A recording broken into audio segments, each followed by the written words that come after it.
बिस्मिल्लाहिर्रहमानिर्रहीम। अस्सलाम वालेकुम स्टूडेंट्स। जी स्टूडेंट्स, कैसे हैं सब? उम्मीद करता हूँ सब ठीक ठाक होंगे।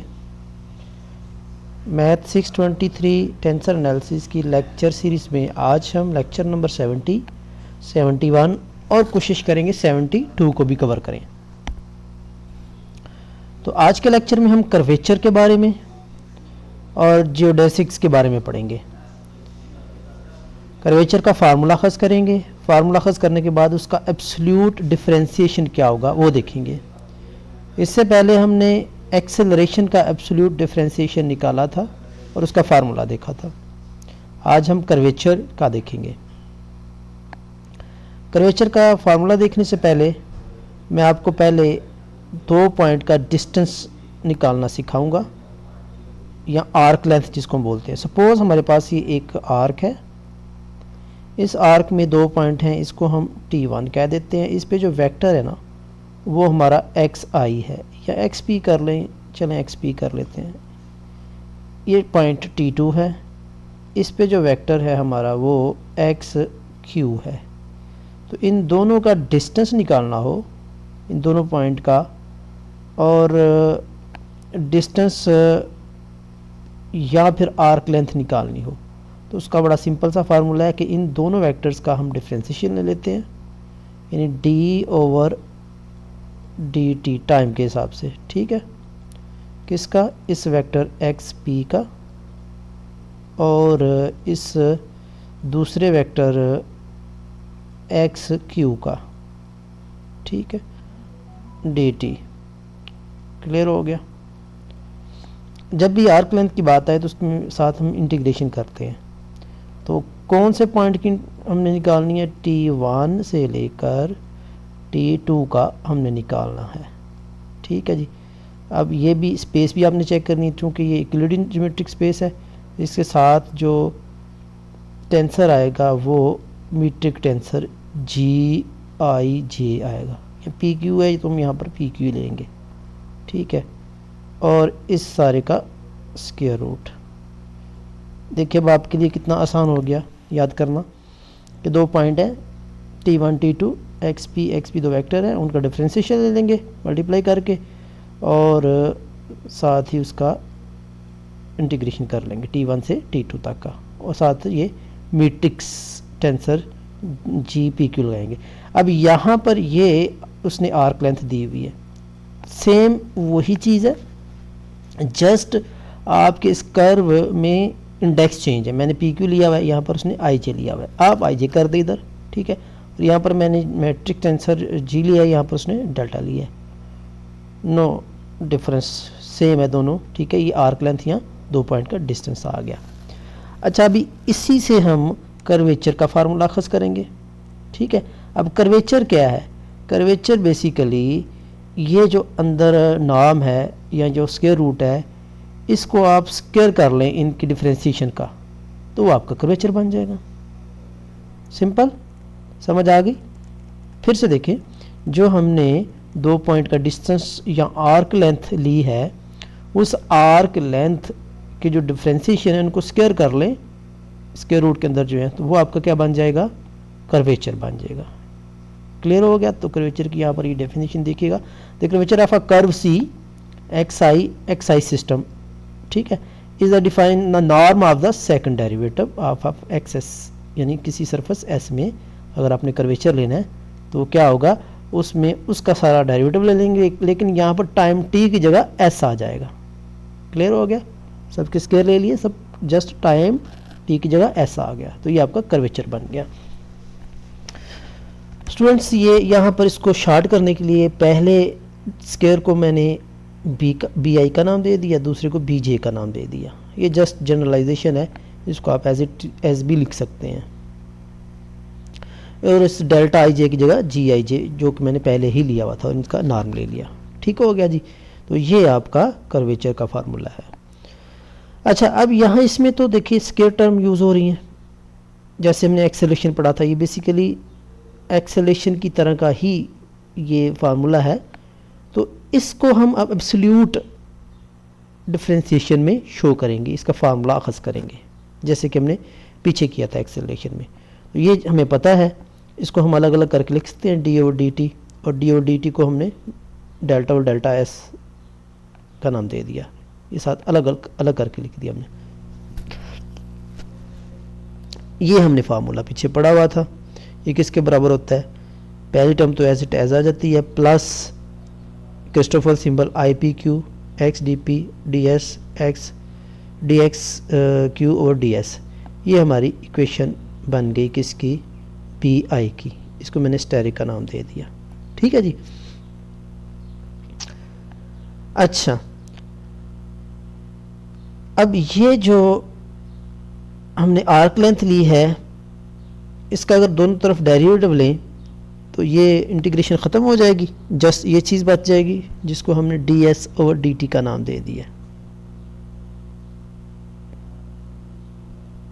ये आगे इसका इस्तेमाल होगा, लेकिन इसको हम डी एस और डी टी का नाम देंगे, ये जो अंदर वाली टर्म होगी। ठीक है, चले,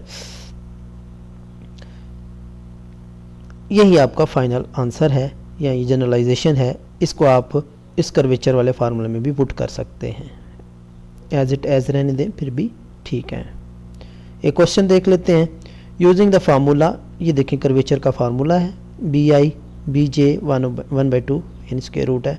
तो find the curvature of the circle x1 is equal to b, x2 is equal to t in the polar coordinate system. Polar coordinate system में हमने इसका कर्वेचर निकालना है। ठीक है, तो पोलर कोऑर्डिनेट सिस्टम में जो मीट्रिक टेंसर मीट्रिक है वो उसका ये फार्मूला आपको याद रहना चाहिए, ये आपको पता होना चाहिए, 100 x1 स्क्वायर। ये बहुत दफ़ा पीछे पढ़ा भी हुआ है न्यूमेरिकल्स में। ठीक है, ये आपको याद होना चाहिए। ओके जी, अब ये हमारा बेसिक फार्मूला है कर्वेचर का, यानी के एस इज इक्वल टू है बी आई और बी जी। इसमें देखिए दो आपके आ रहे हैं x1 और x2, इट मीन्स दो इंडेक्स आ रहे हैं तो इसको हम दो दफ़ा वेरिएशन देंगे। दो दफ़ा वेरिएशन देंगे तो ये बनेगा G11, ठीक है, B11 प्लस G22 B22। ठीक है ना, यानी दो दफ़ा वेरिएशन देंगे तो ये चीज़ बनेगी। तो फाइनली हमें क्या चाहिए फिर, B1 की वैल्यू चाहिए, B2 की वैल्यू चाहिए, G11 की वैल्यू चाहिए और G22 की वैल्यू चाहिए। तो G11 और G22 में हमें पता है कि आपके क्रिस्टोफर सिंबल भी इन्वॉल्व होंगे। तो पहले मैं B11 की वैल्यू निकालता हूँ। ये उसने थोड़ा ज़रा डिफरेंट करके सॉल्व किया हुआ है, तो मैं इसी फार्मूले को लेके इसी के अकॉर्डिंगली सॉल्व करूँगा। B1 की वैल्यू निकाली, ये BI का फार्मूला आपने ये अभी पीछे पढ़ा हुआ था, ये हमारा BI था, और ये BI का फार्मूला ये हमने पीछे पढ़ा हुआ था, ये वाला जिसको मैंने स्टेरिक का नाम दिया है। ये फार्मूला इधर लगाएंगे, ठीक है ना, तो ये फार्मूला इधर लगाया। अब इस फार्मूले में हमें क्रिस्टोफर सिंबल जिसको गैमा का नाम देते हैं, गैमा की वैल्यू चाहिए और DX और DS की वैल्यू चाहिए। ठीक है जी, अब DX और DS की वैल्यू डायरेक्ट नहीं निकाल सकते, उसके लिए हमें सहारा लेना पड़ेगा चेन रूल का, यानी DX स्क्वायर ओवर DS या DX1 ओवर DS बराबर होगा DX ओवर DT, और ये इसमें DS आ जाएगा, यानी DT से मल्टीप्लाई भी किया और DT से डिवाइड भी किया। ठीक है जी, खैर इसका इस्तेमाल आगे होगा। तो ये यहाँ पर DS और DT मैंने आपको बोला था कि उसका इस्तेमाल आगे न्यूमेरिकल में होगा। तो DS और DT कैसे निकाला, वो पीछे हमने देखा था कि वो जो लेंथ थी उसका हमने डेरिवेटिव ले लिया दोनों साइड से with respect to time t। ठीक है जी, तो इसमें ये सारा काम कर क्यों रहे हैं, DS और DT बेसिक हमारा ये फार्मूला था। इस फार्मूले में जो जो चीज़ें चाहिए वो गेट करने के लिए हम मज़ीद फार्मूले लगाते जा रहे हैं। तो इसमें देखें आपको चूँकि वेरिएशन दो हैं तो दो दफ़ा वेरिएशन देनी पड़ेगी, 1 1 और एक दफ़ा 2 2 देनी पड़ेगी। ठीक है, तो जैसे कि DS और DT यहाँ पर लिया हुआ, इसकी वेरिएशन पहले हम देते हैं, पहले 1 दी फिर 2 दी। तो ये आपका TX1 X1 हमारे पास देखें क्या है, X1 हमारे पास B है तो उसका डिफ्रेंशिएशन 0 आ जाएगा, ये डिफ्रेंसिएशन 0 आ जाएंगे तो फाइनली हमारे पास ये आंसर आ जाएगा ds/dt का। ठीक है जी, ये ds/dt का आंसर आ गया। ये ds/dt निकाला क्यों है? क्योंकि मैंने आपको बोला है कि ये जो बेसिक फार्मूला है, इस फार्मूले में हमें ये चाहिए, चेन रूल हम लगाएंगे बाद में। तो अब ये यहाँ पर देखिएगा, ये bi की वैल्यू, चूँकि फार्मूले में bi चाहिए, बेसिक जो हमारा स्टैटिक वाला फार्मूला था ये वाला, सॉरी इसमें bi चाहिए, यानी b1 चाहिए, तो b2 भी चाहिए। पहले हमने b1 निकाला, b1 का फार्मूला ये लगाया, इस फार्मूले में हम वेरिएशन देंगे। पहले हमने वेरिएशन दी 1, ठीक है, और फिर 2 तो ये वेरिएशन देने के बाद अब क्रिस्टोफर सिंबल में यहाँ पर कुछ वैल्यूज हमने निकाली हुई हैं। ये वैल्यू आपकी नॉन ज़ीरो आएंगी, बाकी सारी ज़ीरो आएंगी। सो इसी के अकॉर्डिंग आप वेरिएशन देंगे। ठीक है,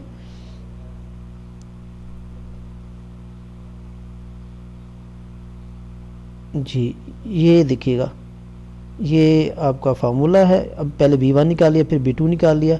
अब हम वेरिएशन 1 2 करके देंगे। ठीक है, p की जगह 1, q की जगह 2, तो ये आ गया। इसमें अब हम इनकी वैल्यूज पुट कर देंगे तो फाइनल आंसर आपका ये आ जाएगा b2 = 0। तो इन सब की वैल्यूज़ यहाँ इस फार्मूले में पुट करेंगे तो एक कर्वेचर जो है 1/b निकल आएगा आपका। नेक्स्ट एक और टॉपिक देखते हैं, जियोडेसिक्स क्या है? अगर आपने पीछे कर्वेचर का फार्मूला पढ़ा था, कर्वेचर अगर 0 हो जाए, या इन शॉर्ट ये कि हमने देखा था कि 2 पॉइंट का हमने डिस्टेंस निकाला था, यानी इस तरह, अगर ये मिनिमम हो या फिर 0 हो, बिल्कुल इस तरह, ये अब ये 2 पॉइंट हैं, उन 2 पॉइंट के दरमियान जो डिस्टेंस है वो 0 हो, तो उसको हम जियोडेसिक्स का नाम देंगे। ठीक है जी, क्या नाम देंगे? जियोडेसिक्स का नाम देंगे। क्लियर हो गया? तो इसी तरह ये आपका सारा फार्मूला है। अगर यहाँ पर ये 0 आ जाए, ये सारा फार्मूला = क्या हो? 0 हो कर्वेचर, तो ये आपका क्या कहलाएगा? जियोडेसिक्स कहलाएगा। ठीक है जी, देखिएगा, an important application of curvature के in curvilinear coordinate system, suppose that seek thus curvature for which k = 0, straight line are geodesics. तो उस सूरत में इसको हम क्या नाम देंगे? स्ट्रेट लाइन का नाम देंगे या जियोडेसिक्स का नाम देंगे। ठीक है जी, इट मीन्स के ये सारा फार्मूला हमने पीछे पढ़ा था, अगर ये क्या हो? 0 हो, तो आप क्या बोल सकते हैं कि ये स्ट्रेट लाइन है या फिर जियोडेसिक्स है। ठीक हो गया जी।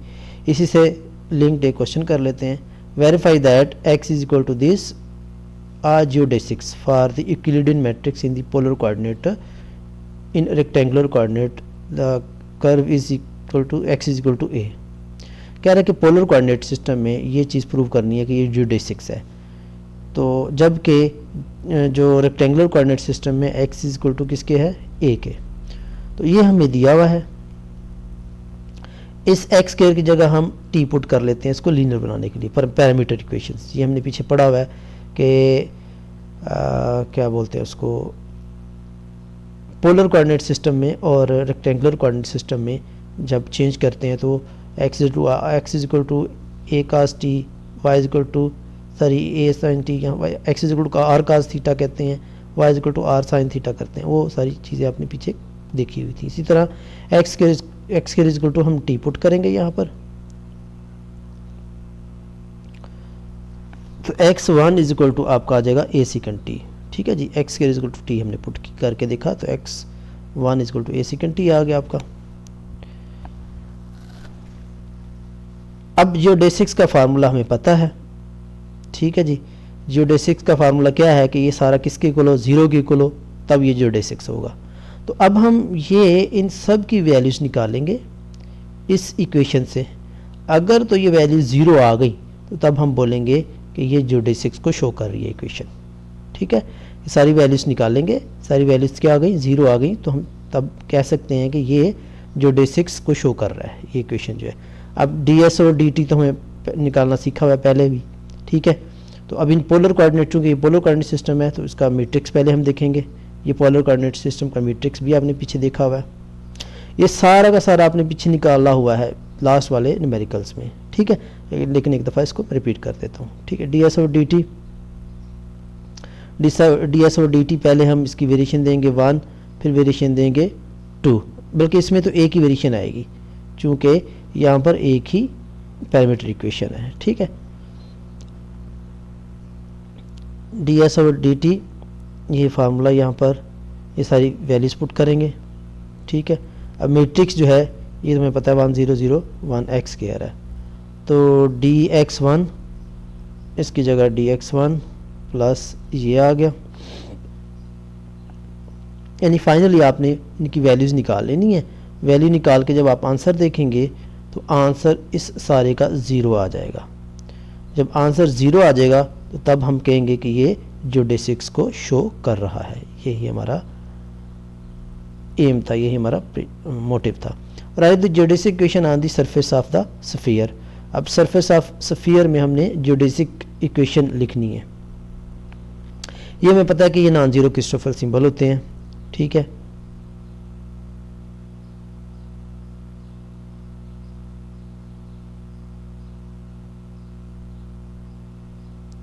इनकी वैल्यूज हमने निकालनी सीखी हुई है पहले, ये पीछे वाले क्वेश्चन ही से लिंक है। तो ये हमने वैल्यूज़ निकालना सीखी हुई हैं, ये सारी वैल्यू पीछे वाले क्वेश्चन से लिंक है ये सारा, ठीक है। ये उससे आपने वैल्यू निकाल लेनी है जो कि नॉन ज़ीरो है। अब जियोडेसिक्स का फार्मूला लगा देंगे, जियोडेसिक्स का फार्मूला लगा के आप वैल्यूज़ पुट करेंगे तो आपका आंसर आ जाएगा, ठीक है जी। कह रहा है कि if the radius of the sphere is constant x1 x2, तो तब क्या होगा, x1 is equal to r, r is equal to a, यानी अगर ये कांस्टेंट है तो ये आपका आंसर आ जाएगा और जियोडेसिक का आंसर, जियोडेसिक की इक्वेशन ये बन जाएगी आपकी। चलें बाकी इंशाल्लाह हम नेक्स्ट देखेंगे 72, 73, 74 को इंशाल्लाह भी नेक्स्ट वीडियो में देखेंगे, नेक्स्ट वीडियो में देखेंगे। Thank you, Allah.